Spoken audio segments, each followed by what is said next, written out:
Pilipili manga. Kwa sababu pilipili manga hii huwa inawasaidia sana wanawake ambao wananyonyesha. Unajua kuna mwanamke ana mtoto mchanga ananyonyesha, alafu atoe maziwa ya kutosha. Ndio. Sasa endapo mwanamke utoe maziwa ya kutosha na unapelekea mwanao, kumbuka maziwa ya mama yanasaidia kumpa mtoto kinga, kuimarisha kinga mwili ya mtoto. Ndio. Ili mtoto awe na afya njema. Maziwa ya mama yanamsaidia mtoto apate maji. Ndio. Apate maziwa ya mama. Maziwa ya mama yanamsaidia mtoto kupata virutubisho na awe mtoto mzuri na mwenye afya njema sana. Sasa endapo atakuwa apati maziwa ya mama ya kutosha, hii inaweza kuwa changamoto.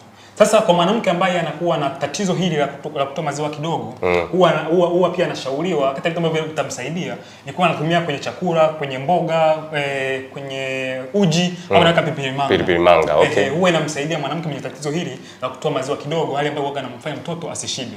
Lakini pia kwa wanaume sasa, mwanamume kama mkeo ni ananyonyesha, jitahidi usimpe msongo wa mawazo.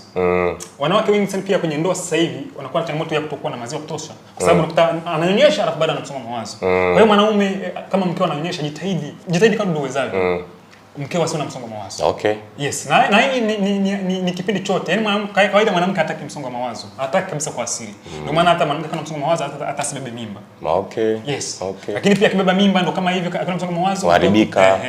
Vitu vingi kama hivyo. Lakini pia na mwanamke sasa hapa ajitahidi pia kunywa maji. Ndipo mwanamke ananyonyesha hapo kunywa maji ya kutosha, inaweza zikapelekea usitoe maziwa ya kutosha na mwanao asipate virutubisho na afya yake isiwe stengamaye.